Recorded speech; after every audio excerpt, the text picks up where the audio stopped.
Let's make some noise. Come on. That's right, Nick Foles. Let's make some noise indeed, everybody. Welcome back. Welcome back to the Final Word with MattyB here on the It's a Wrap Sports Network. Of course, with your boy MattyB on the call on this lovely Wednesday night. It's great to get in, to get a show in. You know, I know, listen, again, we're going to continue to apologize up in advance until we get back on the 5-day track. It's coming. All I can tell you is to be patient. The 5-day-a-week thing will happen again, but it's really hard. It's hard. It's hard with the schedule that I have currently. And there's some like light kind of coming through the trees right now for me in terms of my schedule. But so yeah, we're going to get back there, but I'm going to get them in where I can. And tonight's I can get it in. And tomorrow night I can right now get it in. So it's great to be back here. Episode 299, man. Tomorrow's a milestone episode. If we actually go on the air tomorrow, I'll be celebrating my 300th final word. Seems like a hot second ago that we started this back in October of 2024. Wow, we're already up to 300 shows. Probably should be more, but of course, schedules be damned. So it's great to be back on this Wednesday night. The calm before the proverbial. It's that way around the sports world tonight. And this time of the year, we got football that literally, I guess, has started, right? The Hall of Fame game last week. But tomorrow, the NFL will officially kick off week 1 of the preseason. I guess that was week 0 with the Hall of Fame game. But week 1 will start tomorrow. And your Philadelphia Eagles will be back at it on Saturday. They will kick off their 2026 preseason in Baltimore against the Ravens. And don't really know anymore how to even react to these types of games. There was a time not too long ago that you could actually sit down and watch a preseason game and pull something out of it. Pull something out of it that would be pertinent for the season that's coming.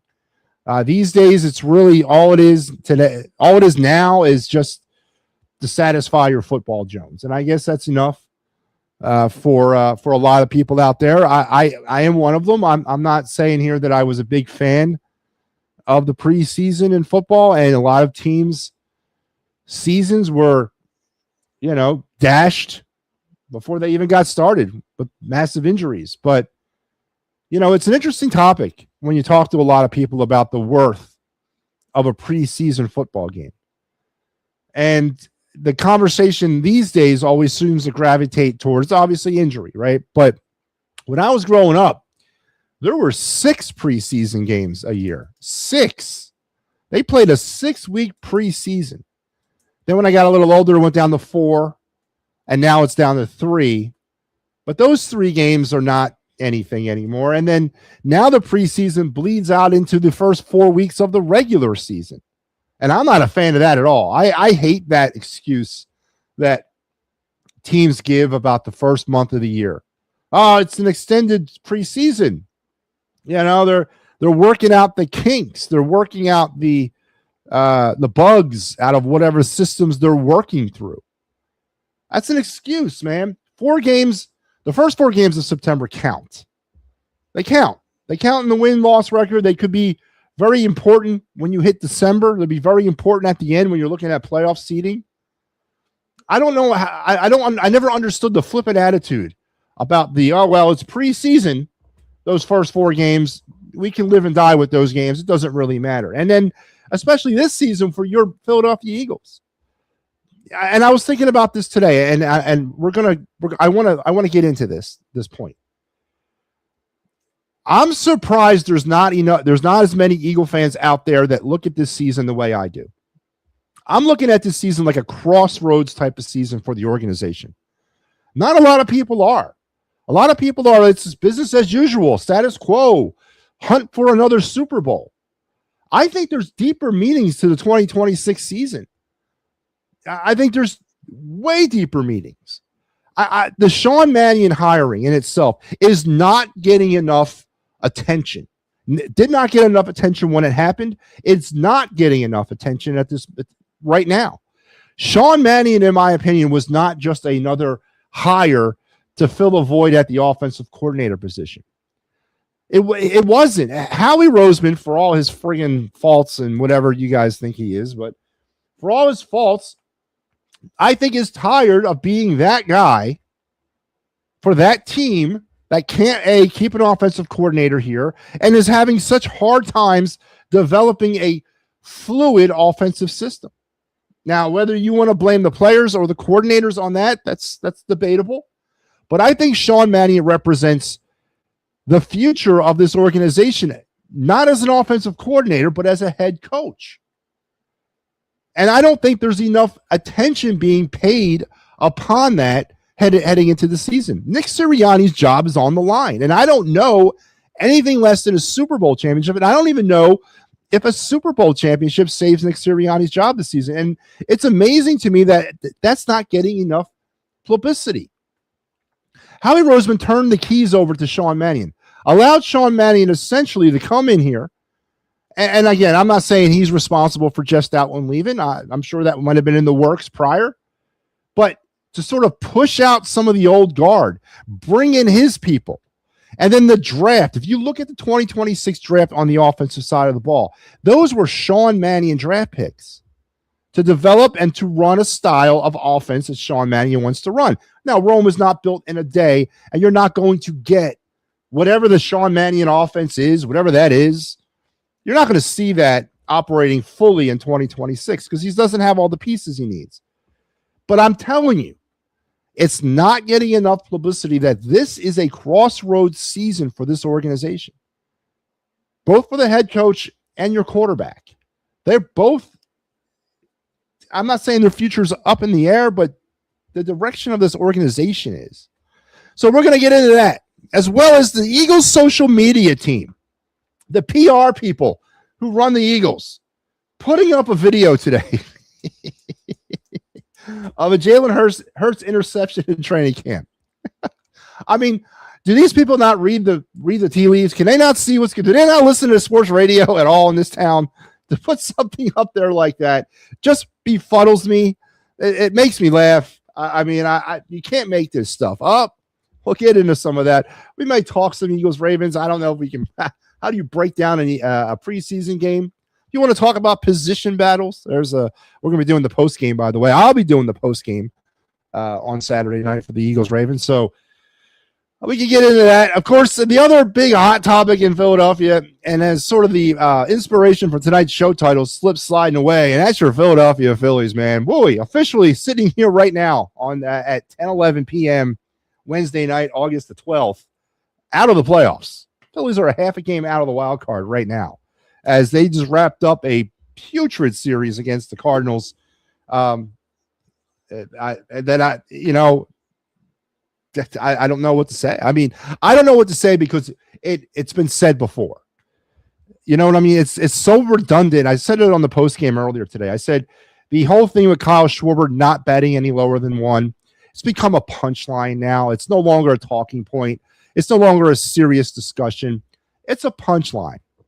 It's a joke, is what it is. It's gone beyond a discussion point. And the staleness of this team offensively. If you want to I want to unwrap some of that staleness because I don't necessarily blame the manager. I don't. I didn't necessarily blame Rob Thompson either. I don't blame Don Mattingly. I don't really do it. I mean, I think it goes deeper than that too. They're going to go to Iowa tomorrow to do the Field of Dreams game. I'm sure the national TV audience can't wait to see this team come in there with this offense. So we'll get into some of that as well. Your day in Philadelphia sports history. No card of the night. I didn't do a card tonight. Nope. No card. But whatever else you want to discuss. Sixers schedule's out. Opener against the Knicks. Christmas Day against the Lakers. We're getting any of that we can. Everything is on the table tonight for this program. Cannot wait. Joe Hale checks in. Joe, what's up? Howie Roseman and Dave Dombrowski can't do anything. Oh man. So I hate to say this, is you're not going to find a Dave Roseman, a Howie Roseman supporter in me. You guys know that, but I'm not a blind man either. At least Howie's got a couple of the hardwares laying around. saying that he actually, at least for 2 years, had what it took to make a champion. Dave Dombrowski's won Jack Smack here in this town. So to put Howie Roseman in the same category as Dave Dombrowski, that's really disrespecting Howie Roseman, honestly. And I hate to say that because as you know, and as everybody else knows, I wouldn't spit on Howie Roseman if his hair was on fire, honestly. But I'm not a blind man, so I gotta give the props where the props belong. But yeah, everything's on the table tonight. We will open the phone lines in a few hot minutes, kind of get that conversation going. As again, everything's on the table, but the two main talking points as we get ready for the 2026 NFL preseason to kick off in its entirety tomorrow night. Saturday night, the Eagles will start their preseason against the Baltimore Ravens. What are you looking for?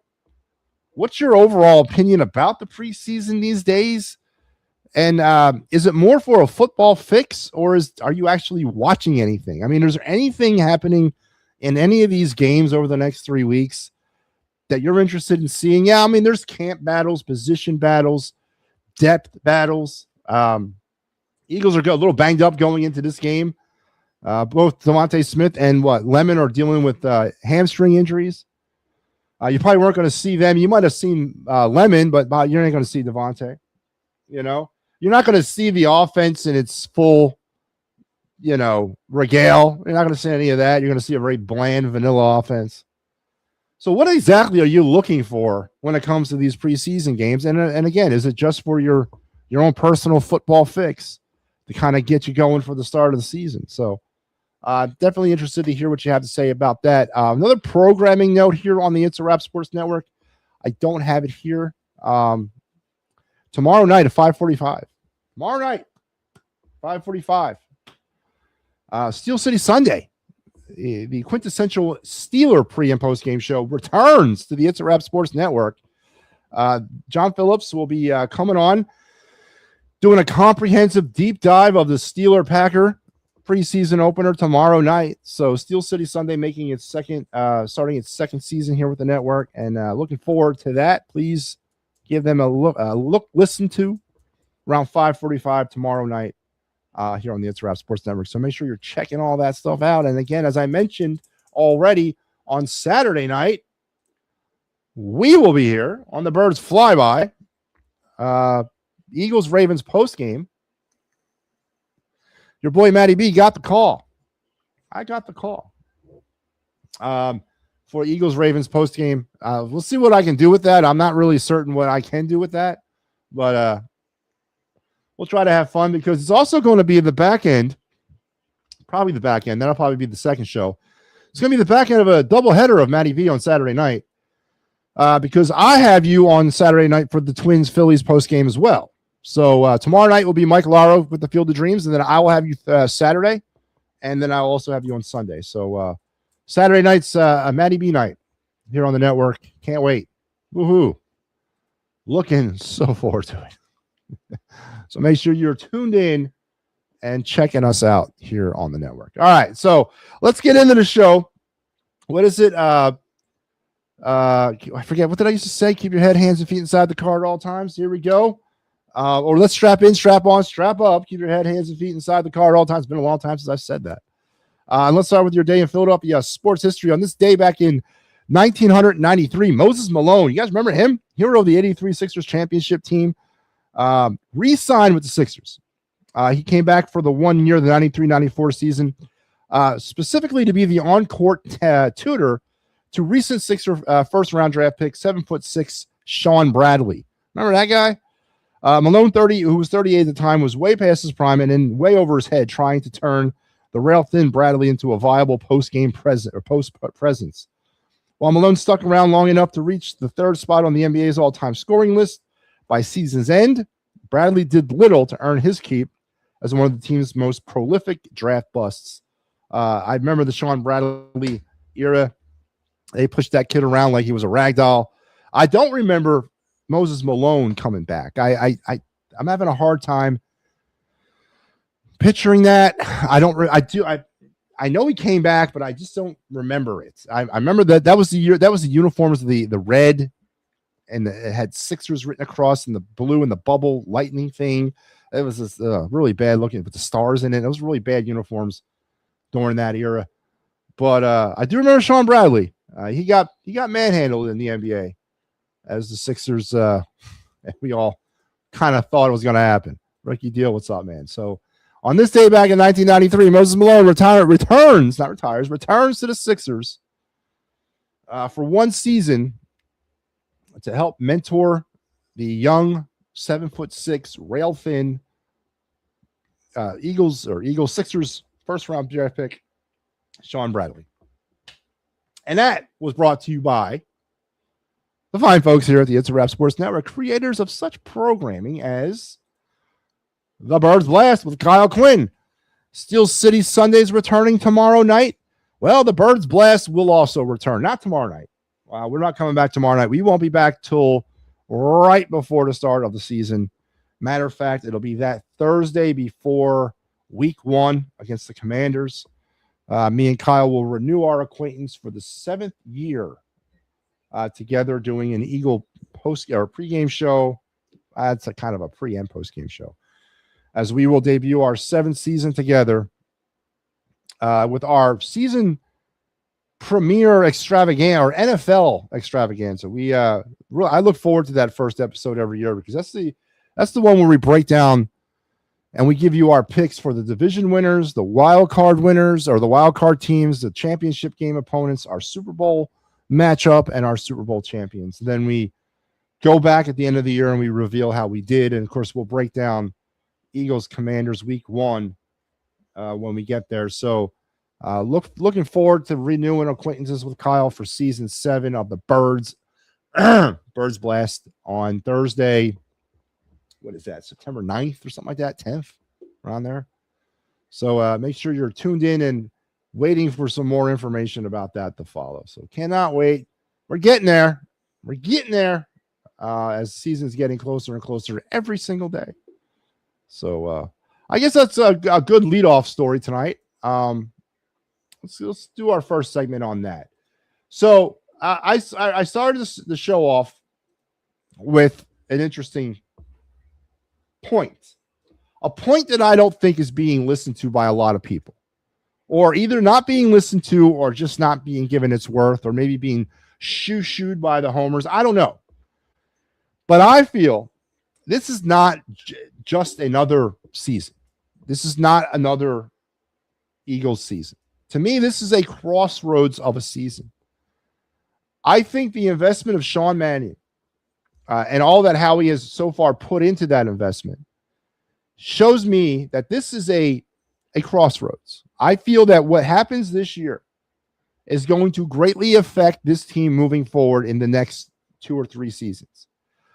And I believe that because I don't think Howie Roseman is happy with the offensive direction of this team. I think he feels in some ways a lot like Eagle fans do, that with the names, the contracts, the so-called ability of our offense, its season-to-season struggles are perplexing, right? I guess you can kind of throw Dave Dombrowski as a parallel here.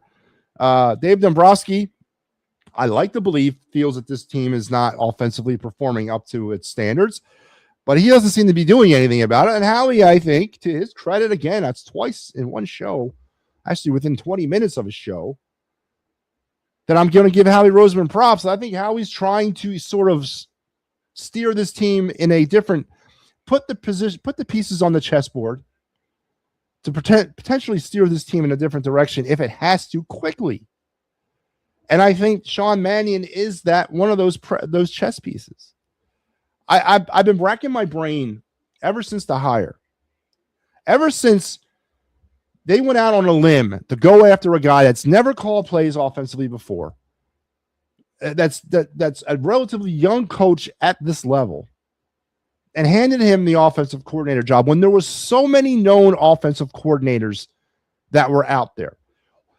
Because it contradicts itself, right? What was a lot of the people out there when we were looking for a new defensive coordinator? What was one of the big selling points of Vic Fangio? Was that Vic wasn't looking to return to the head coaching ranks. I mean, he was pretty set and happy and content of being a defensive coordinator. And that was perfect for the type of team that the Eagles were or are, right? But the contradiction of this is the hire of Sean Mannion. Sean Mannion is an up-and-comer. He's trying to make a name for himself. He's trying to put himself back out there to make a name that eventually lead to a head coaching position. Why would a team like the Eagles, who are so set offensively and so set in the direction that the organization wants to go after an unknown, unproven innovator and roll the dice with this offense yet again, when there were so many known offensive talents coaching-wise out there that they could have hired? It contradicts what this team's philosophy is right now, or it contradicts, more importantly, what a lot of Eagles fans feel that this team is. Because if everything was status quo and if everything was hunky-dory, why is Sean Mannion here?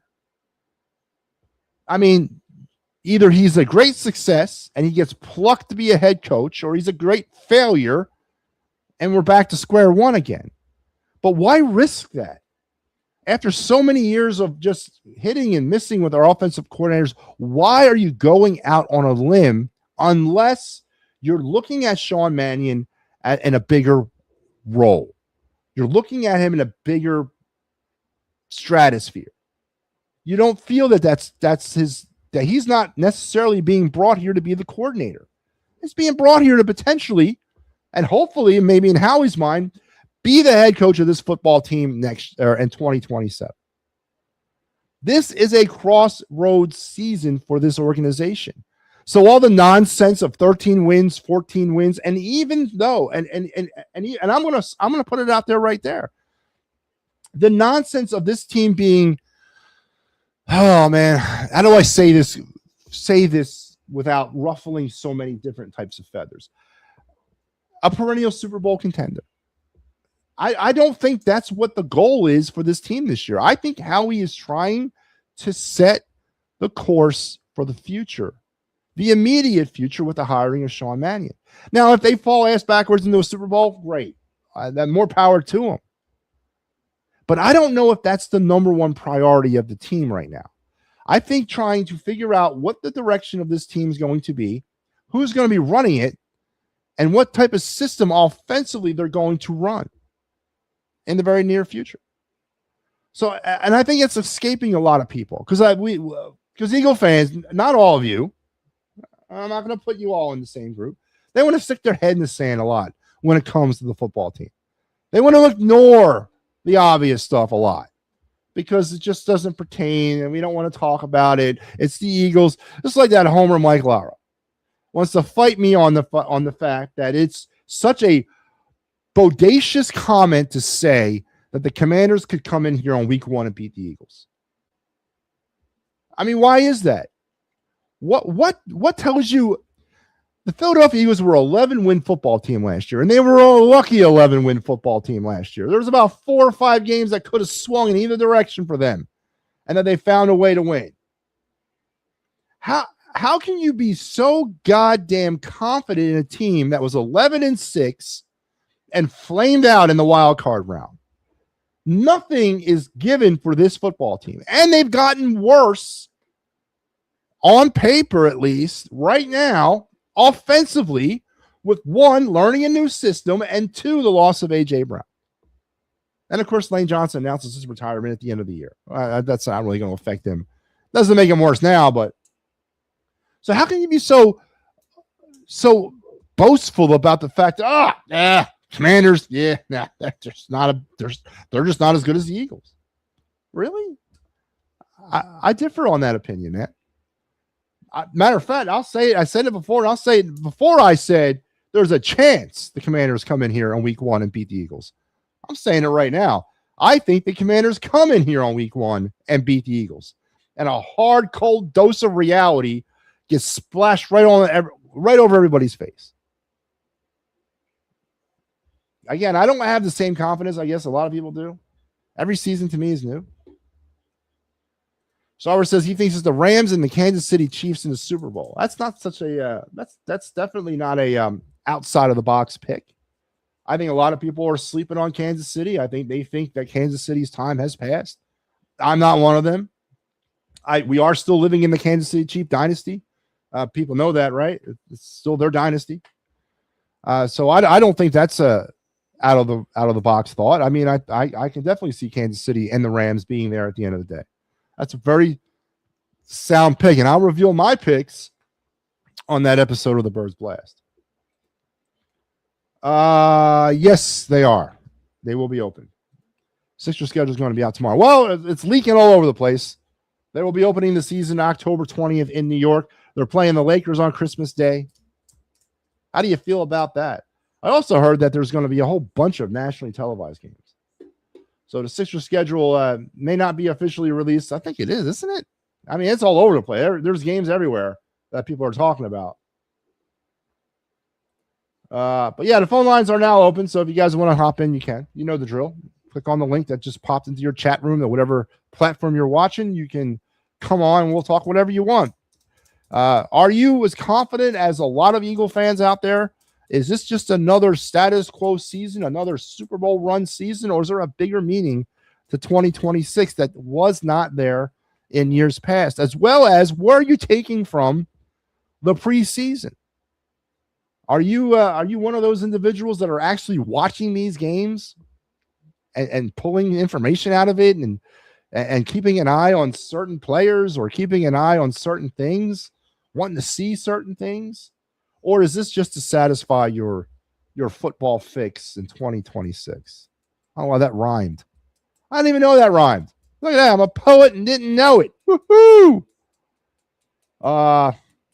And of course, the Phillies. Slip sliding away. Officially out of the playoffs. If the season were to end tonight, we would not be going to the playoffs. How you feel about that? I mean, how's that sinking in? And can they turn it around? And even if they can turn it around, is anybody out there confident that it's going to lead to the ultimate glory, a World Series? I mean, listen, if they find a way, and this is kind of reminiscent of 2022, right? This team heading down the stretch in 2022, there was some problems, right? They pulled it together at the end, got in. The expectations of that 2022 team were not what it was, and then they caught fire in the playoffs, and they ran it all the way to Game 6 of the World Series. So it can happen, and they got the players on the team that could make it happen. But boy, I mean, is anybody really even confident anymore about the chances of your Philadelphia Phillies, A, making the playoffs, and B, winning a World Series? Is that even is that a thing anymore? Especially the World Series one. I'm telling you, I'm wavering. I've maintained this whole time, even in in spring, start of the season, 9-19, Rob Thompson getting fired, the turnaround, and now the decline. I've maintained this whole time that I still believe they're a playoff team, but I don't know, man. This offense is finding new ways to frustrate. They're finding new ways to be incompetent. And then the latest thing, I don't know if you guys have noticed this trend. It's the grounding in the double plays. So Phillies have played 41 games officially into the second half of the season. As a team, in 41 games in the second half, they've grounded into 36 double plays. That's verging on one double play a game. One a game. That's absolutely terrible. Terrible. Terrible, terrible, terrible. And over the course of the last, what is it? Let me see. Let me look this up.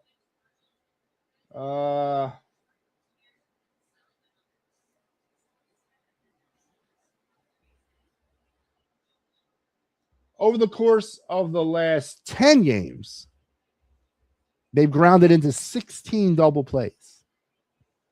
Last 10 games, they've grounded into 16 double plays offensively. That's averaged over 1.5 a game. I mean, this is a new thing. They were never really that bad when it came to double plays. I mean, they were middle of the road, the lower end of the league. But this year, that's become a new thing, especially this half of baseball.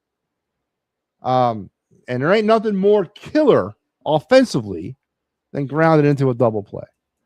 So where are you guys standing on the Phillies? All that stuff's on the table. Let's go to the phone lines and my main man Ricky Deals tuning in. Ricky, what's up? Where they had the Sony, what do you call it? The PlayStation? Yeah, I got a PlayStation. I got one game. It was called Driver. Ricky, do you still believe? But you have to pass your driving test to get out there on the street and do the game. I never passed that. That's the whole thing. I never advanced. So you still believe in the Phillies' chances of making the playoffs? Mm-hmm. Do you still believe they have a chance to win the World Series? Mm-hmm. It's very slow, but very intense. I don't know what to say to that, Ricky. I don't. You might be the last one on the face of the earth. You might be the last one, but you could also be the last one laughing at the end when they do, if they do. I don't know, Ricky. I think I honestly went into the season not believing they could win the World Series. I didn't think they could because I didn't think they made enough changes. But I did believe that they could be in the playoffs. I was 100% on board with that. But I am starting over the course since the second half, since not the All-Star break, prior to the All-Star break, when we actually got to game 82.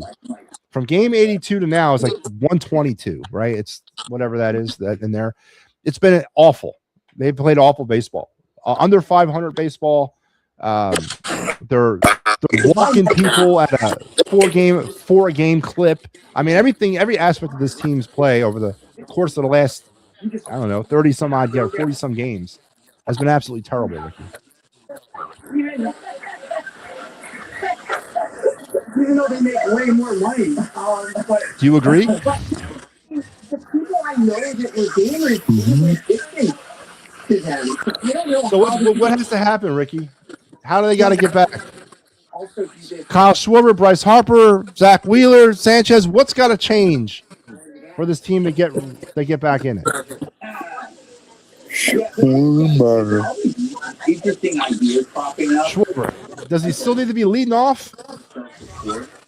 It was successful. And he had the Trump account, which is like How can you say that? Rick, you're the only one. Ricky's the last one on earth who still believes Kyle Schwarber should lead off. Oh my God, Ricky, what's going on? They must have great idea meetings, where they come up with stuff. I don't know, Ricky, man. I'm having my doubts. But hey, man, listen, we'll talk later. I'll be back tomorrow, Ricky.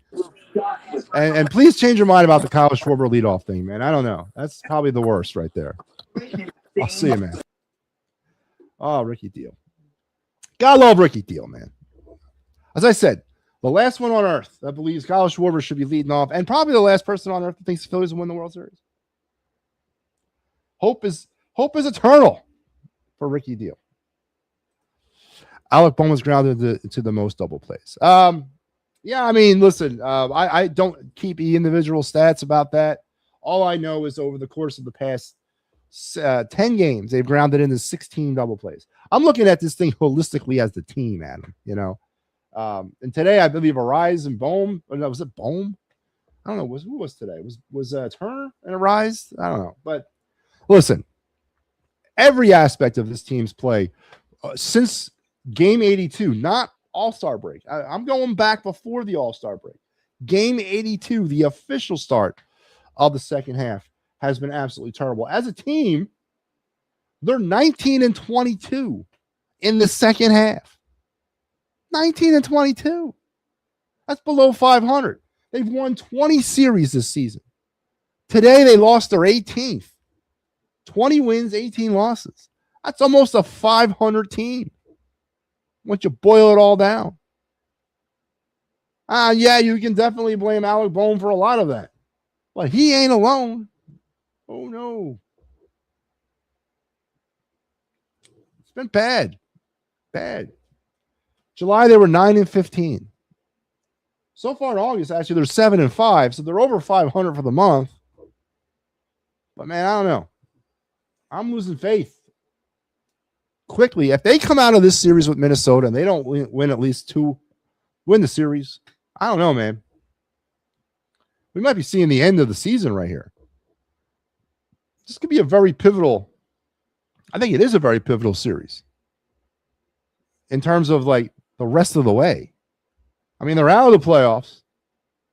Yes, a half a game, but still, they're out. If the season were to end tonight, they would not be moving on. It's not been good. Really. I don't know what that means. I don't think Schwarber should be leading off. It's a conversation that, as I said, is now a punchline, Star Wars. It's not even a real discussion anymore because we've never received any sort of like explanation why. I think there was analytics in the beginning on the Rob Thompson, right? That was the analytics said it. But we've never really received a real reason or real answer of why he leads off and why there's never even a conversation about moving him down. I mean, I know he's at times has batted lower, and there was a time, was it last year, where he started the season batting fourth? I mean, it ain't working. Whatever it is, it's not working anymore. And all you can do at this point is just mix things around now. They are what they are. You can't change the team out, but you can try to do something different with them. What is Luis Arraez doing batting fourth? Can anybody answer me that question? I don't think he's ever batted fourth in his career, but he comes here and immediately into the 4-hole. If they get swept, they might as well just walk to the field of dreams. Yeah, walk to the corn. See you later. We'll be back in 2027 if there's a baseball season. It's not a bad idea, Adam. Unfortunately, they won't be playing all 3 games there. What's up, Joe? How are you? I'm doing. What about you? I'm good. I want to talk Phillies first.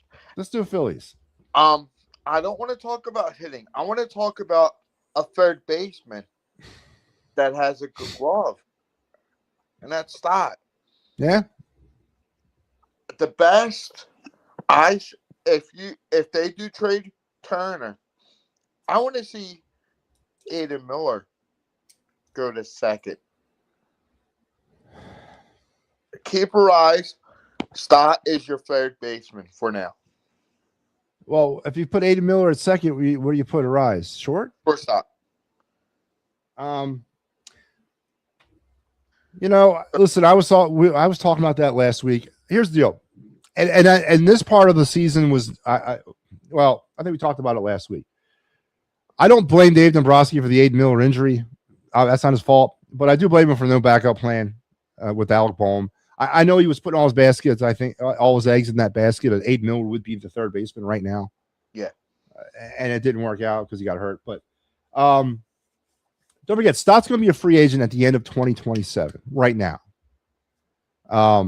So I'm okay with leaving Stott where he's at third because we're going to need a third baseman next year. Boehm's gone, and Harper's got to come back to the outfield, right? I'm okay with that. I'm okay for Stott holding down third base or second. Yeah, third base. I know everybody wants to ship Turner out of here. I get it, but I don't get it. I still think where he's at in the lineup, if they bat him correctly, 1 or 2, he's still a competent bat. Yes, his glove may not be anything like it used to be. I understand that, but offensively speaking, he provides stability to the lineup as a leadoff or number 2. I'm okay with keeping him where he's at. I'm okay with staying with him for another year at least. Obviously, I would like to re-sign Arraez as well, at least to a 2-year deal. And then hopefully Miller makes a return at some point in 2027. They can turn third base over to him in 2028. So, but if you do that, say if you do keep Stott, extend him for a year, or is he arbitration eligible? He is for 2027, but not 2028. He's a UFA. Okay. Yeah, he's arbitration eligible, and he'll get arbitration next year under team control for 1 more year, and then after that, he hits free agency, just like Boehm hits free agency at the end of this year. So, thank God. Yeah, I don't know what I need to see more consistent play from Stott. He's played well lately offensively. I've never questioned his defense. It's up there. It's borderline Gold Glove. His defense, and it doesn't seem to matter where they put him. Right? He's a great defensive infielder, but it's about the offense, Joe. He's never consistently taken that next step. I would put Arise second. I'm fine with that. Turner's, Arise, Harper, Schwarber. I don't know why that's so hard for them to do. It's who makes is it the players that make the lineup? Well, you would think. Maybe it is. I don't know. I don't. Maybe it's Dombrowski. Maybe it's Mattingly. Maybe it's Preston Mattingly. I don't know who's making the lineup. Honestly, I don't. And again, I want to see a 30 for 30 when it's all said and done with about why Kyle Schwarber wouldn't bat for it. So something came up on Facebook today. Dombrowski's time in Boston lasted 4 years. And it's just like this, like the Phillies. He's destroying the team. He's not destroying it. He's just not changing it. He's just not adding to it. He's just letting things stay the way they are, and it's just not good enough. He started to destroy the minor league. I mean, he's doing it quietly, but he's taking pieces every year and he's shipping them out. But I don't, man. Was minor leagues like that before he got here? Was what? Was the minor leagues a mess before he got here? Oh, they were 100% worse. It was Clentac, right? It was Clentac, McPhail. Yeah, it was that. And then don't forget Ruben. Ruben had a hand in that too. When he dismantled the last era and traded all those Rollins, Utley, Hamels, he got absolutely nothing long term back for any of those guys. None of the prospects they received ever worked out. So Amaro has something to do with that too. Okay. The last decent minor league builder was Ed Wade. Yes. No, Gillen. I would give him credit too. Well, I mean, listen, Gillick, I think, in my opinion, Gillick reaped the rewards of Ed Wade not trading Utley, Howard, and Hamels. Rollins. Rollins sort of was earlier than them. Rollins came up intermediate before those guys did, like 3 or 4 years before. So he was sort of a little bit younger than they were in terms of that aspect. So here's something I didn't know.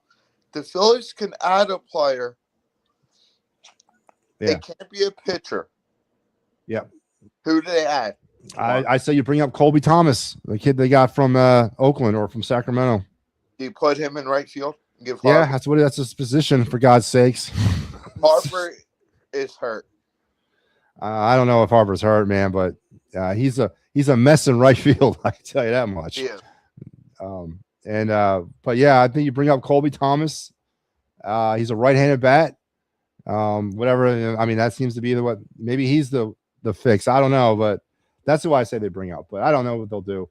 Elephant says Miller's a shortstop. Miller is not a shortstop. Elephant. Miller is a natural third baseman who when drafted by the Phillies, they began to tool around with him at shortstop. He is a natural third baseman. Yes. Yep. So the next topic, Manning. I think he's the heir apparent to the next year, Ani. Well, let's back it up. Let's back it up. And the question I had at the beginning of the show was: do you look at this season like a lot of Eagle fans do, as just another season, or do you look at it a little bit deeper than this is a crossroads type season for this team? It's a crossroads. It's going to be a crossroads season. He's a first-year offensive coordinator. You got aging players, aka Lane Johnson, definitely a Hall of Famer in my book. Absolutely, first ballot. You got an offensive line. When healthy, can be the best, but when not healthy, they don't protect Jalen Hurts at all. You got Jalen Hurts that's afraid to throw the middle routes. You got the only savior is the defensive coach, Vic Fangio. Right. So you believe that this season? I mean, because here's the question. With all the known offensive coordinators that were available, all the established guys, the guys that maybe are not looking for advancement as a head coach after their time here in Philadelphia is over with, right? Why would you go with a kid that's up and coming, that is definitely looking to be a head coach, and is going to use this, whatever he does here, to sort of improve that stock. Why would you go down that road again when you've done it so many other times and you're constantly losing offense coordinator? It just makes no sense to me why they would go that route unless there's something bigger involved. I can tell you why none of the OCs came here. Number one, Jalen Hurts.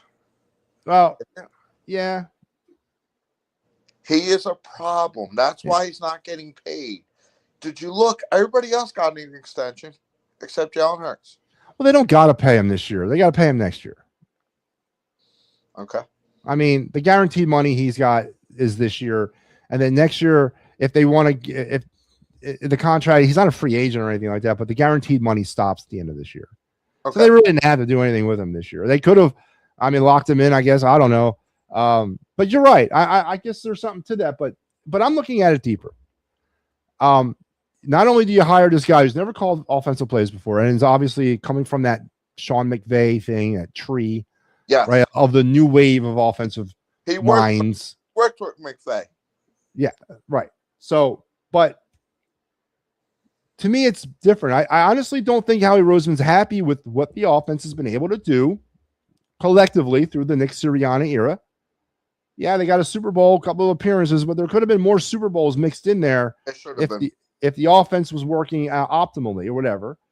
And I honestly think he wants to provide a little bit more stability, not only at the head coaching ranks, but with the team in general. And I truly believe that this season, either, and you can cut this if you want. I think this is Nick Sirianni's last win, lose, or draw. Would you take Jalen Hurts with him? Would I do what? Would you get rid of Hurts though? I don't think Hurts is Mannion's quarterback. I don't think that it's his type of quarterback. I totally agree with that. What are you watching for the preseason game? Oh, what am I personally watching? Yes, for the first one. Man, I have no idea. I'm going to tell you. I'm going to give you some breaking news. The defensive starters are going to play 2 series. All right, that is. That. But Lamar Jackson's not playing, and the first team Ravens offense ain't playing. So somebody said Lamar Jackson's playing for 1 series. I don't know, man. On the first preseason game, I'd be surprised if he does. I'd be surprised. Joe, I'm looking at this first preseason game to satisfy my football fix. That's all it is. I don't know what I'm going to pull out of it. I want to see the backup quarterback battle. The Tanner McKee versus Andy Dalton versus who's the other guy they brought in? The one that they drafted. Those 3 guys. I think Tanner McKee's on the trade block, but I love Dalton in as the backup quarterback experience. Who's starting, McKee or Dalton? Dalton. Did they already name him the starter? No, it's from. I'm going by what the depth chart says, and they released it for preseason. So you think Andy Dalton will get the start? I think, yeah. Great. It's awesome. Again, it's tough these days. Preseason games are they're always hard to watch. The first one is very hard to watch because of what, the first one and all, but in this day and age, it's even harder to watch because of just the worthlessness of the whole thing. And I don't know. Again, I think it's more for my football fix than anything else. All I hope is no injuries. Well, yeah, that's the main reason why it's the way it is anymore. Anyways, they don't want to get anybody hurt, and I understand that. How many teams have flamed out in the preseason because they lost their quarterback, in some meaningless game. I agree with why they do it the way they do it. So I want to talk Sixers real quick. Okay. I love the schedule so far. I love going to LA in Christmas. Yeah, that's going to be fun. It's a shame they couldn't stack the Knicks up on Christmas, but the Knicks always got to play home on Christmas. So I guess we're going into the Garden the Sixers are on. Opening day. Yeah. We're gonna beat New York first game. I think LeBron's gonna go off.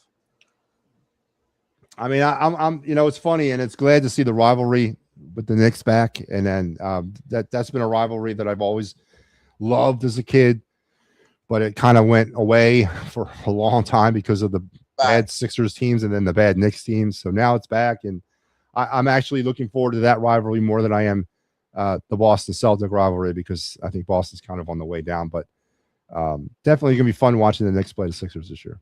And Jaylen Brown is going to be huge for Philly.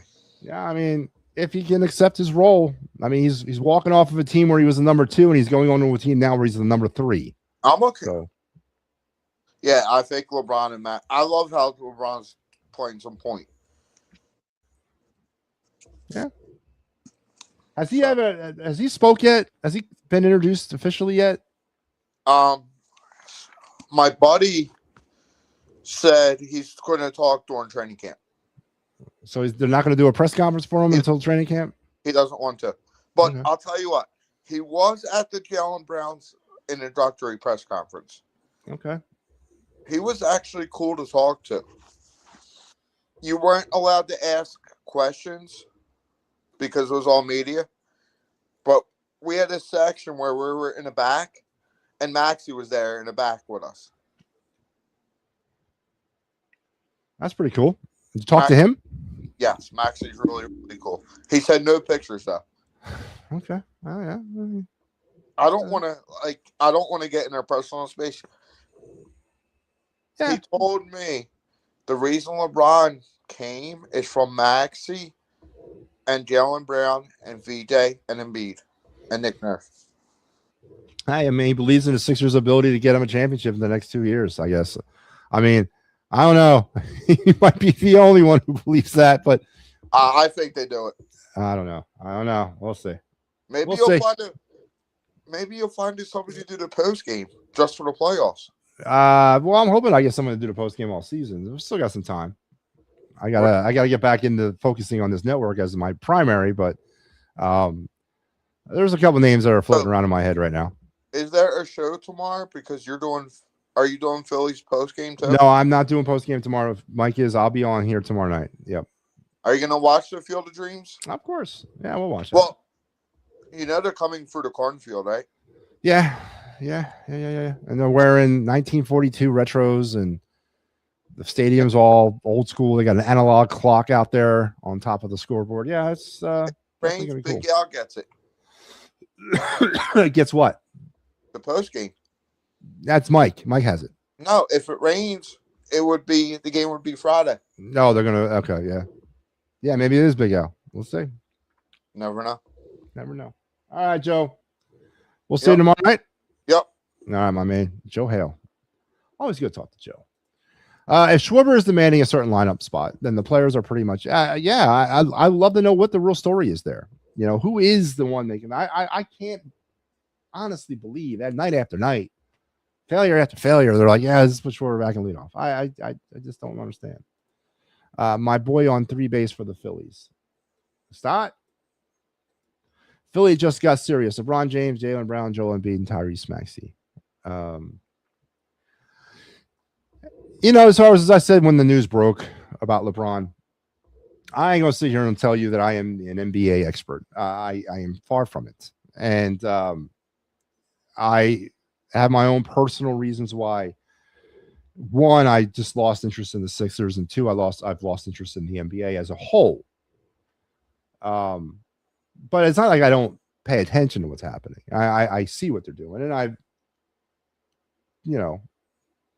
watched all of it and suffered along with everybody else just silently.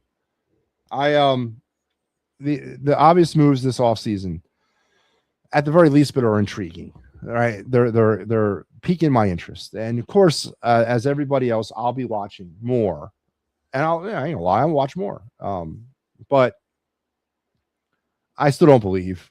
I don't. I've been hurt too many times by this team, and through too many different eras of my life by this team, and we gotta wait and see how this all gels and how this all goes. 82 games is not, it's a long season. We got a lot of things can go wrong. A lot of things can go right? But at least start the season. This is the most exciting that the Sixers have been since probably the year that the process started to kind of click. That year. But yeah, I mean, are they a legit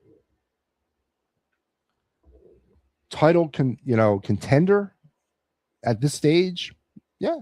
I mean, I put them as the top 3, 4 in the East. I don't know if they got the stamina and the legs to run with an OKC or San Antonio. I still think youth wins championships, especially at that time of the season, at that phase of the season.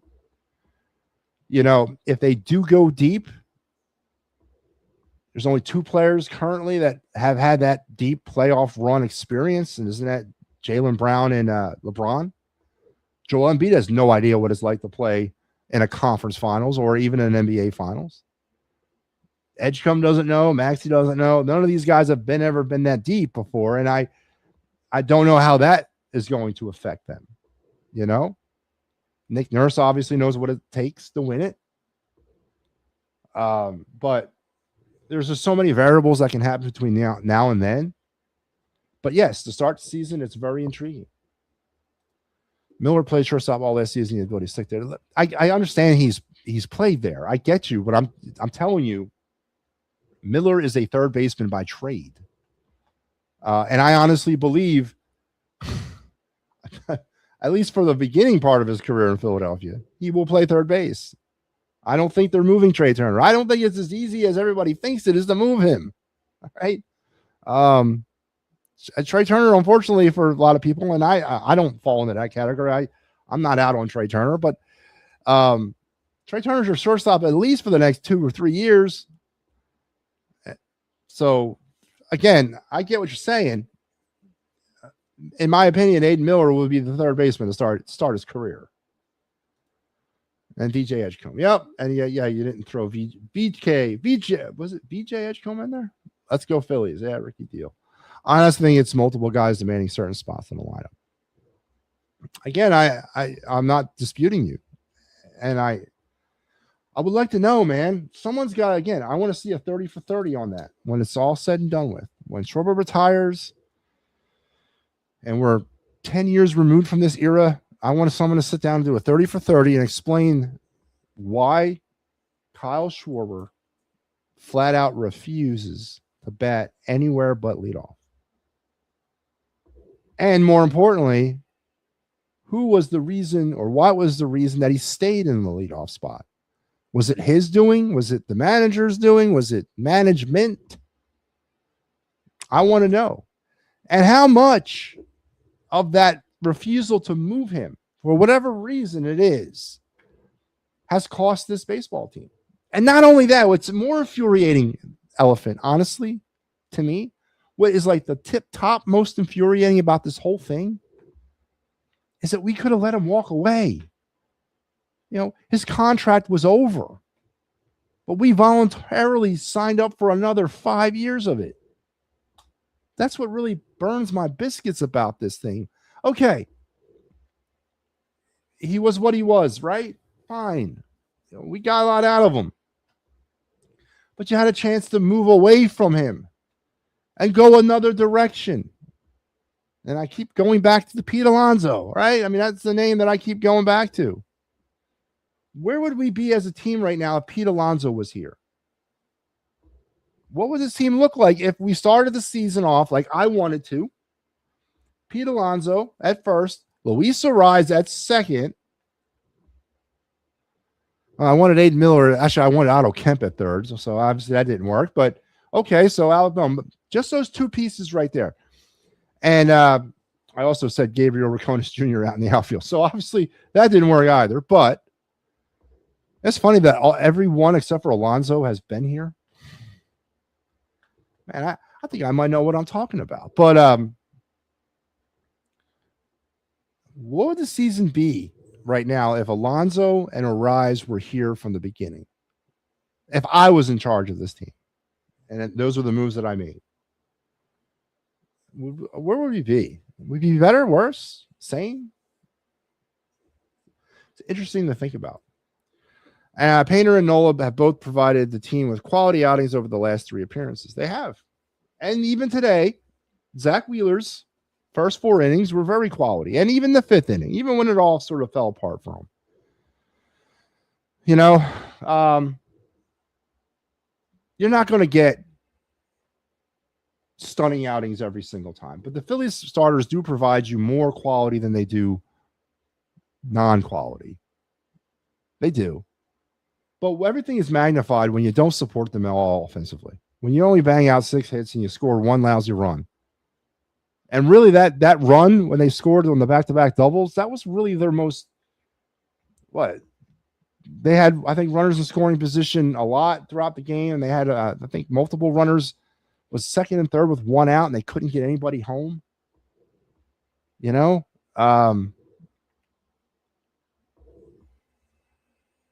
It's just,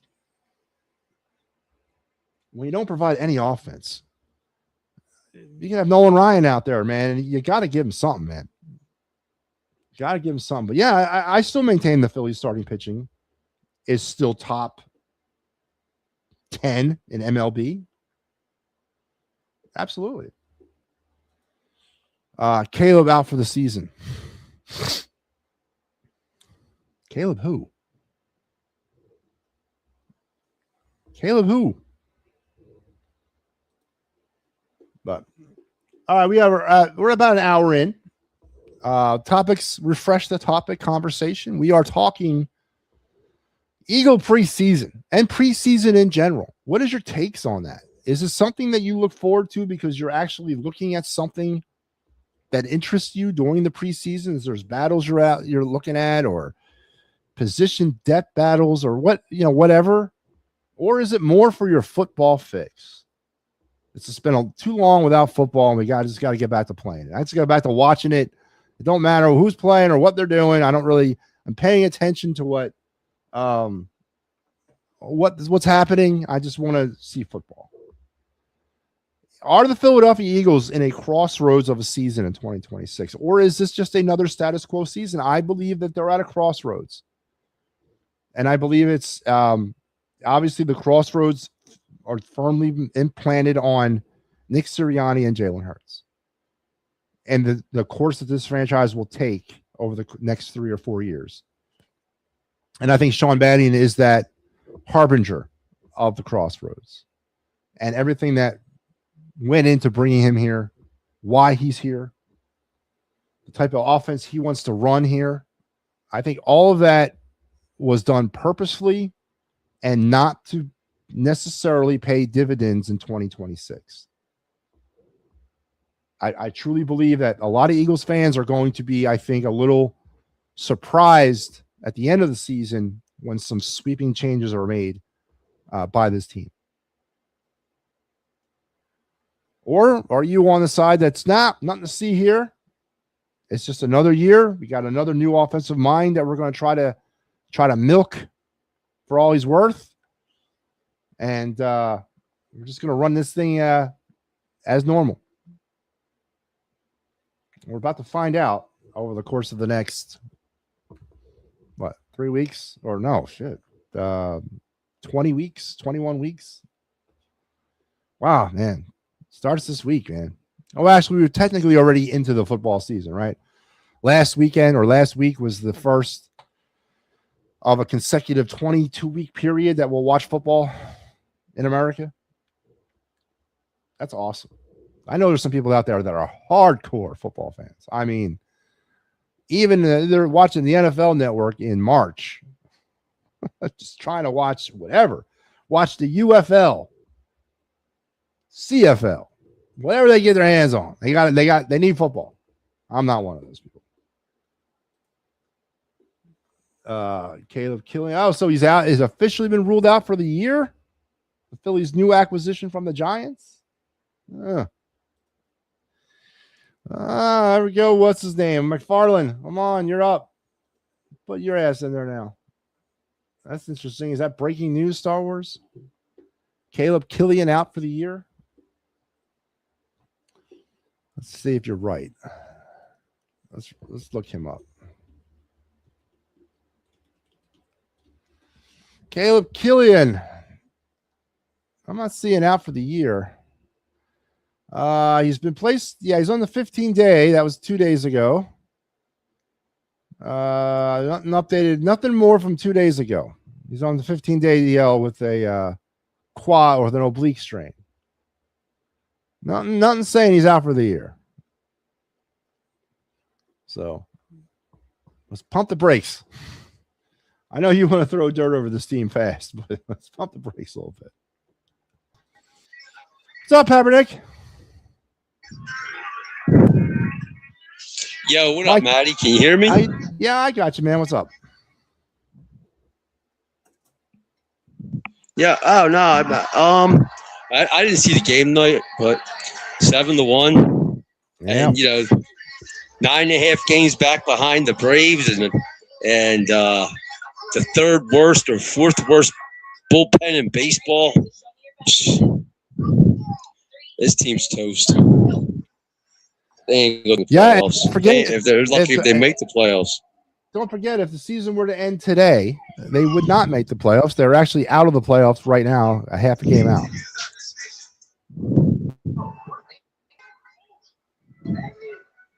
Yeah, but they got to get hot.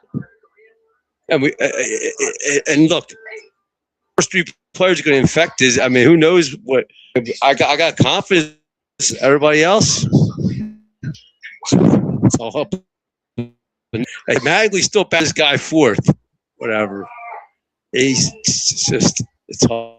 I didn't see the game tonight. I mean, how bad was it? I mean, you got to tell me. So in a nutshell, Wheeler pitched well the first 4 innings. Phillies mustered 1 run of all. Oh, and Papernick just dropped out.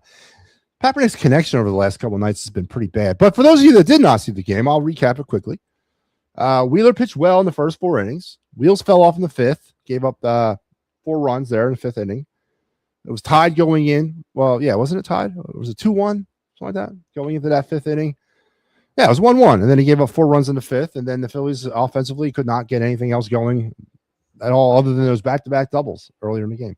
So, and then Jose Alvarado comes in and chokes up 2 more runs, and there you go. That's all she wrote. 7-1. 7-1 there, Peppernick.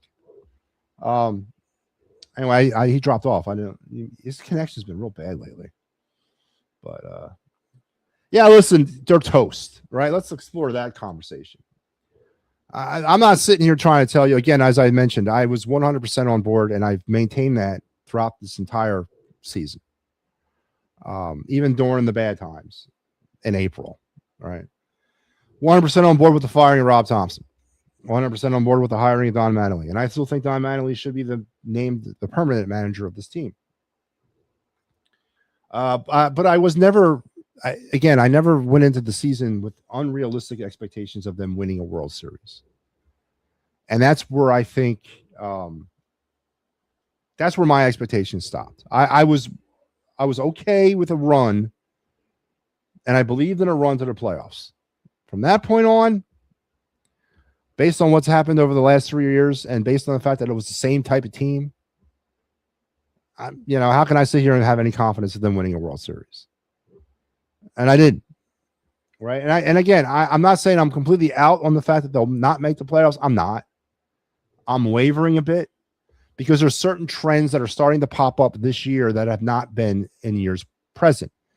The walks are one of them, right? They're averaging about 4 walks a game. That's not been an issue in years past. The grounding in the double plays is completely off the charts right now. That was never really a problem for this team. The errors, I think they're at 63 or 64 right now for the season. They committed 66 last year. So they're going to exceed that by a great total. Their pitching has given up, I think, over 150 home runs, or 141 home runs, or 43 home runs, something like that. That's way up from a year ago. They're still striking out batters at an amazing clip, over 10 a game. The runners in scoring position batting average is actually a little bit better holistically than it's been, but it's still the same. Their runs are way down. They're right now being outscored by their opponents for the season. They're being outscored by their opponents for the half. I think they're averaging less than 5 runs a game. They're averaging somewhere like 4.3 runs a game. That was a trend that was never something in the years past. The Phillies always were piling up the runs. But runs have been hard to come by in 2026. So there's a lot of trends right now that are different from years past. And the fact that we got the same team that we do from years past, but yeah, here we're seeing different trends that weren't present in the past, does concern me that they may not make the playoffs. It does. But I'm not putting a fork in them in mid-August. I've learned my lesson about that. Hard to find a silver lining right now. 8 double plays in one series and on the verge of losing a playoff spot. Well, they're actually out of the playoffs right now, technically. Technically, they are. Last night we celebrated the life and career of Rocky Covalito of the Reading Indians. Oh, okay. Well, congratulations. I mean, good for you guys. But no, I mean, listen, it's been I don't know who that is. $287 million payroll. I should be worried. Yeah, 100%. But then that opens up the next question. All right, they don't make the playoffs, right? What next? I mean, is this 2012? And are we heading towards 13, 14, 15, and 16? I don't have the patience to go through that again. And I don't think you should have to if you plan right. But are we headed that way? Because it ain't like again, I said this in the post game. You can't throw a grenade in the room and say, okay, well, let me go in there and see what's left and go from there. You can't do that with these contracts. And you just added Kyle Schwarber to 5 more years. You got JT on the hook for 2 more years. I mean, it's not going to be as simple as a lot of people want to think.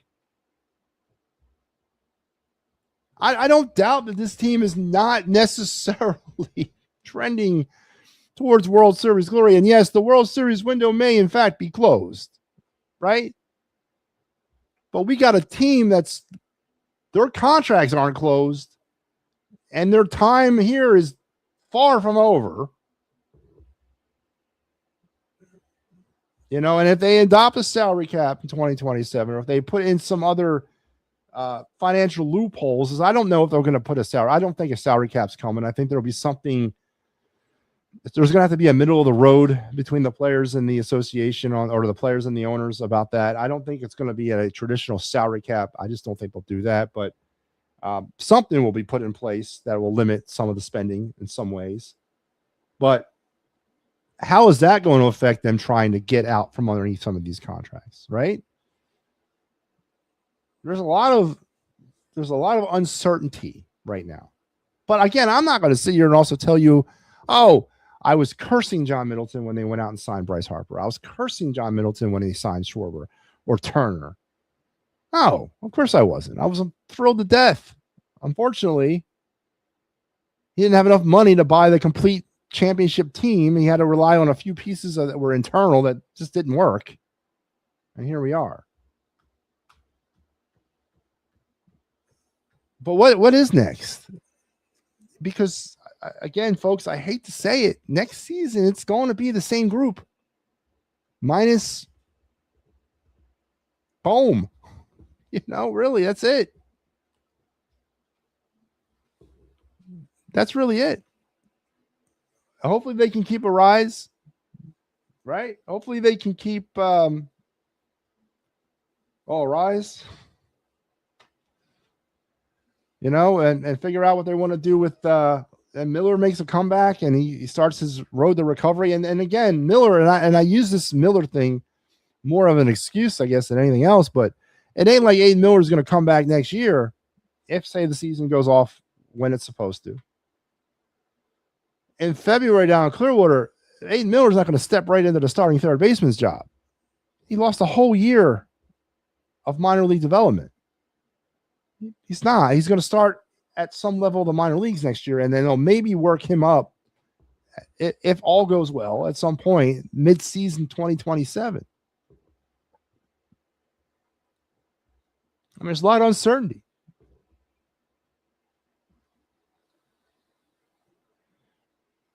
So it's almost at a point where you're looking at this thing, not what the team's going to look like now, but what they're going to look like a year from now. We're closer to a rebuild than a championship at this point. And you might be right. Does anyone think the Phil's offense will wake up if we hire someone to stand by and poke them with a stick? No. Weren't you the one earlier today asking for Kevin Long's job?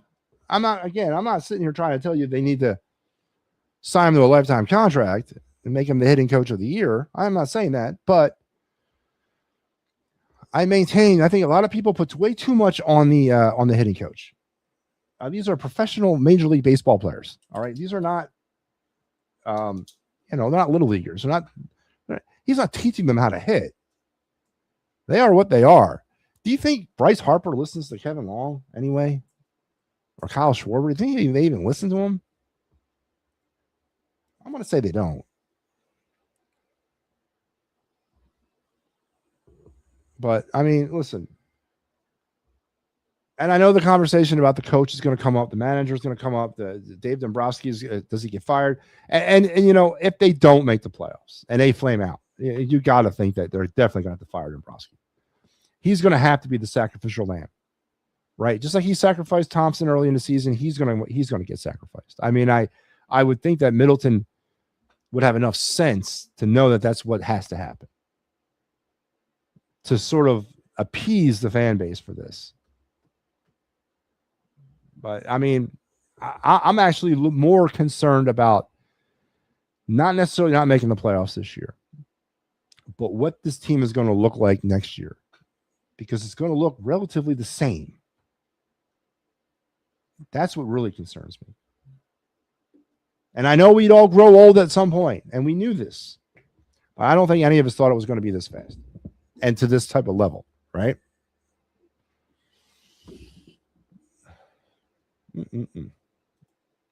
Kyle Schwarber is now second most home runs in the first 5 years of the team in MLB history.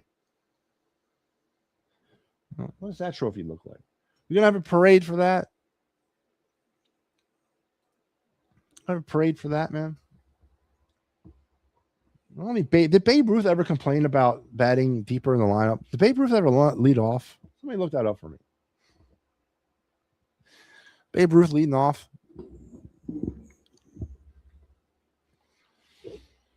But yeah, this weekend against the Twins is going to be an interesting series. I'm not putting a must win on it, but I'm telling you, if they don't come out of there with at least a series win, and I'm not saying a sweep, but at least a series win, something to feel good about coming home.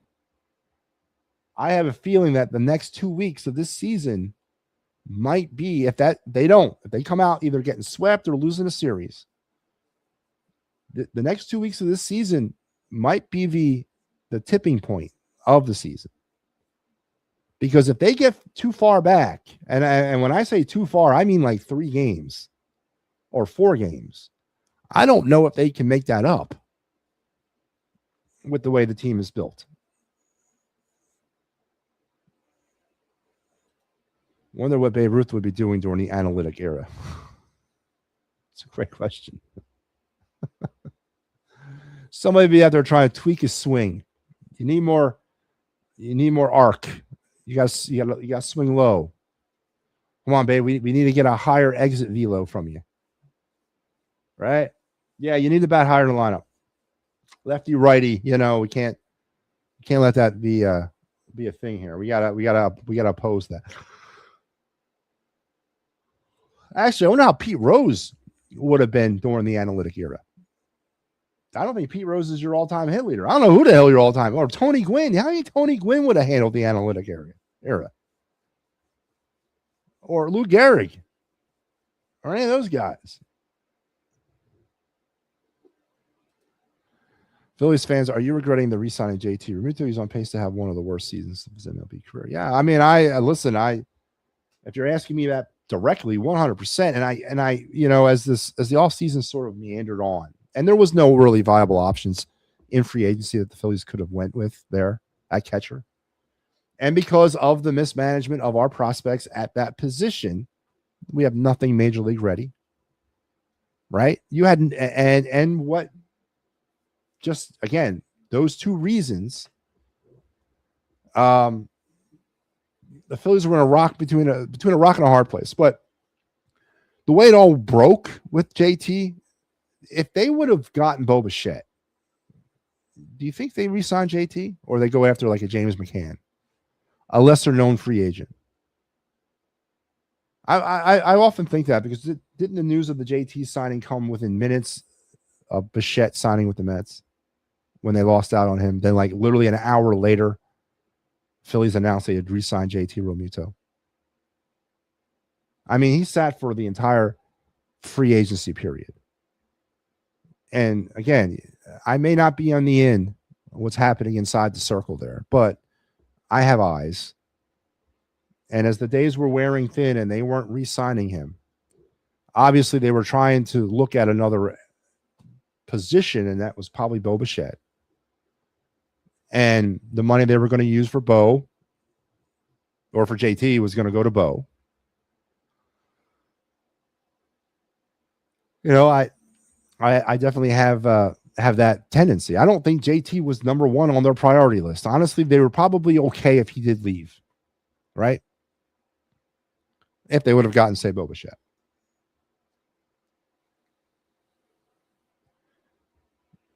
But that day, I remember very vividly. The news came down about Bo Bichette signing with the Mets, and I felt bad about that. And then I felt even worse about an hour later when they announced they're going to re-sign JT. That was a bad day. That was a bad day in Phillies baseball. Pete Rose would be annihilated on a daily basis during the social media. Yes, he would. I love the Phillies. Always have, always will. But sometimes being a fan means saying what you see. This is a very talented baseball team that right now simply isn't playing up to its talent. Have they ever, though, Sawers? You say right now. I mean, have they ever lived up to their talent throughout this entire era, since 22? Has JT, well, not JT. Let's go with the big ones first. Has Bryce Harper lived up to what, ultimately, when you look back on it all, has Bryce Harper lived up to the hype? I don't know. Has Kyle Schwarber lived up to the hype? I mean, the guy hits a lot of home runs, but all the other stuff that he's caused in terms of the way the lineup is, the immobility of players to go anywhere else in the lineup, but, because he won't come out of that leadoff spot. Has that lived up to the hype? Right? Nick Castellanos, did that live up to the hype? I get it. They're not playing good right now, but I'll double down on that and say they never really have. They never really have. Yeah, they have not. So I feel you, and again, I'm not trying to knock your comment down. You're right. It's frustrating. It's frustrating when you put your eggs in a basket and the basket, breaks, whatever.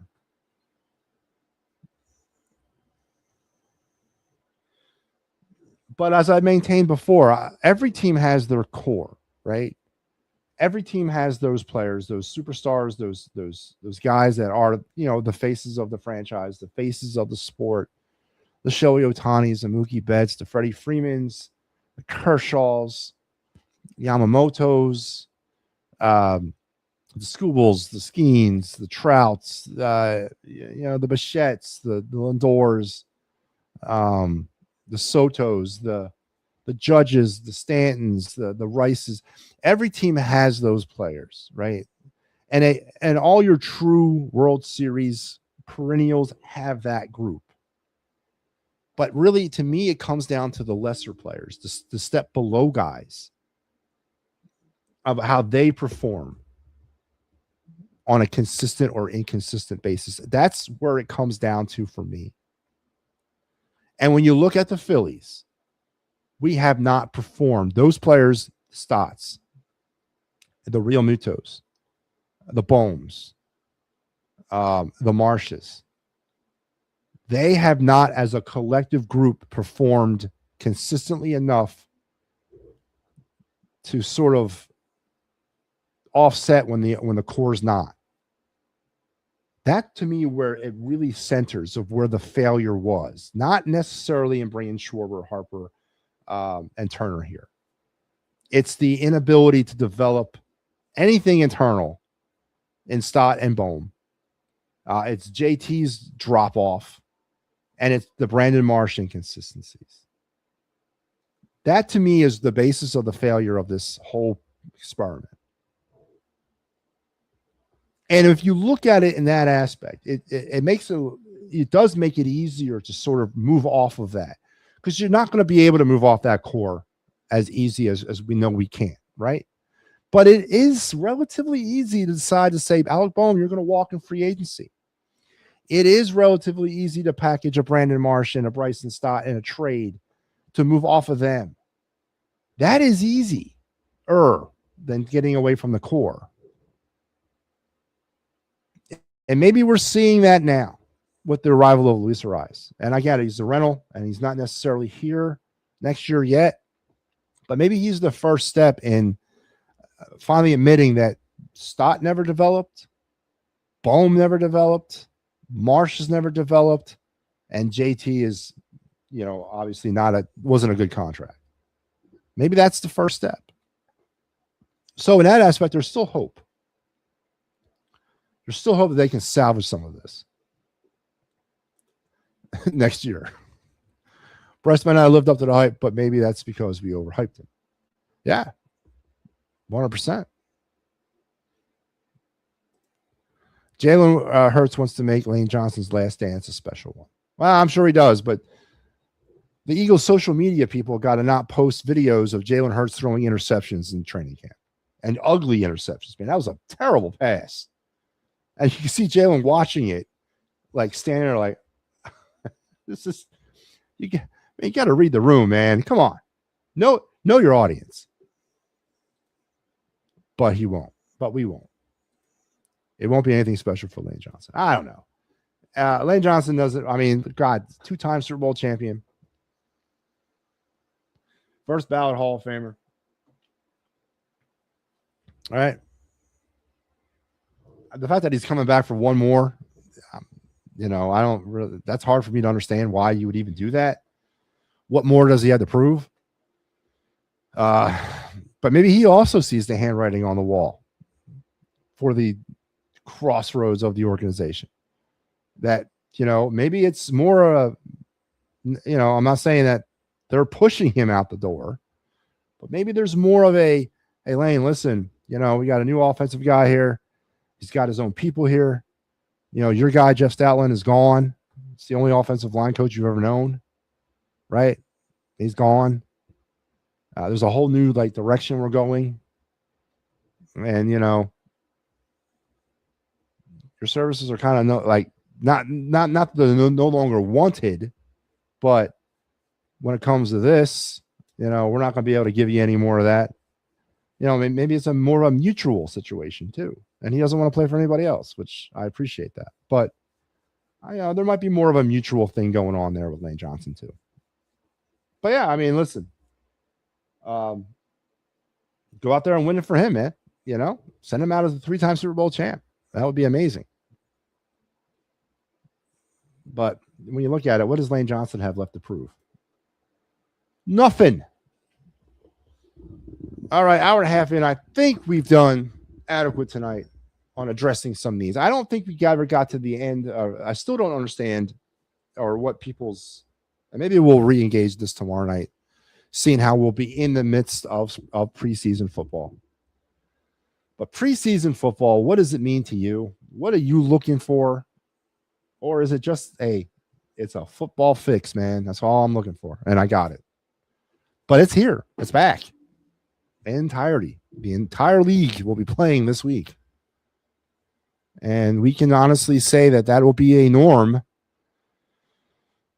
for the next, is it 22 weeks? Let's do the quick math. We're about mid-August. So mid-August, mid-September, mid-October, mid-November, December, January. 6 months. So 6 times 4. Yeah, 24 weeks. Wow. 25 weeks if you want to count last week's Hall of Fame game. So football now for the next 25 weeks. I know a lot of people are so happy it's back. And I also truly believe that the NFL has a really long off season. Really long, like the longest. But we're back, and we're back here on the network. The birds fly by. The It's a Wrap Sports Eagle postgame show will return on Saturday for Eagles-Ravens postgame. I will be on the call doing the Eagles postgame. So make sure you check in with me because you're not going to have to look far because you'll also see me earlier that night because I'll also be doing the Titans final on Saturday. So I got you on the Twins, Phillies, and then right after that, I'll have you on Eagles, Ravens as a doubleheader of MattyB will kick in on Saturday night. Tomorrow night on the Titans final, Mike Alaro will have you for the Field of Dreams, and then I'll be back on Sunday as well with the Titans final as hopefully we're singing a different tune out of our mouths come Sunday. Some of the great shows that are getting ready to rev back up. Locks, Props, and Parlays will be back starting on Tuesday, August 25th. So not next Tuesday, but the following Tuesday. Mike Laro will be back for season 2 of Locks, Props, and Parlays. Mike will also be getting ready to return as the host of the Happy Valley Huddle, which is our Penn State football postgame and pregame show now. It's no longer a postgame show. It's going to be sort of in the same format that we do the Birds Blast. He'll talk about the game that's coming up, and he'll also talk about the game that was. I think that's on Wednesdays. Is that when he's doing that? I think on Wednesdays. So that'll be starting here probably real soon as well. I don't have an exact date for you yet, but that show's coming back. The Birds Blast will be back. Starting here right before week 1 of the NFL season. Of course, every Friday night at 9 is the Philly Friday Frenzy with Big Al. Usually it's a dual threat show with the Titans final, but not this week. No Phillies baseball scheduled right now for Friday. On Sunday mornings, Mike and Al for the Philly AM Sports Show. And then tomorrow night at 5:45, Steel City Sunday makes its return to the network as John Phillips will kick off the 2026 Steelers season with previewing the Steelers-Packers preseason game. That'll be tomorrow night. So make sure you're here at 5:45. If you want to hear about, again, it's more of that whole preseason talk. It's get your football fix in or just really interested to know what the Steelers are going to do, or whatever. But either way, tune into the Steel City Sunday show tomorrow at 5:45 p.m. on the It's a Wrap Sports Network. And I'll be back tomorrow night after the Titans final. Field of Dreams game, I'll be back. We'll continue the conversation about preseason football. Maybe we'll talk about some of the games, and also we'll get into the Phillies. I'm sure we'll have more to talk about with the Phillies as they'll try to get things back on track. So thank you very much tonight for being here. Episode 299. So we're back tomorrow night, which I'm scheduled to be. That'll be episode 300 of The Final Word. So a big milestone day for the program. So we'll take a look back on the first 300 episodes of our beginnings and where we came from. So we'll have some fun with that too. I'll have the card of the night ready for tomorrow. I'll do a card tomorrow. I'm sorry, I just never got one done today. Your day in Philadelphia sports history, all of that will happen tomorrow. So make sure you're back tomorrow night at 10 o'clock or relatively in the 10 o'clock hour after the Titans final. So until then, you guys have a great rest of your night. Enjoy your Wednesday or Thursday. I got a lot of work to do tomorrow during the day, but I'll be back here tomorrow night. So take care. Good night.